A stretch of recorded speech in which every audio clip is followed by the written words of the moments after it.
BJP spokesperson and former cop M. Kharkrang has called for conviction of drug traffickers which would stop them from spreading this menace in Shillong. Kharkrang said that the drug situation appears to be getting worse in Shillong. He added that there are many instances when drug traffickers are arrested only for a short while and then they are released. They are engaged in the same illegal activities. He said only conviction would deter the drug traffickers.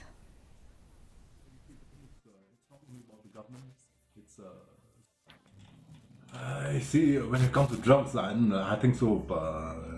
It appears to be getting worse. It doesn't seem to be anything better, and I just hope so. You see, the thing is, it's not only about the government; it's society at large also has a role to play here.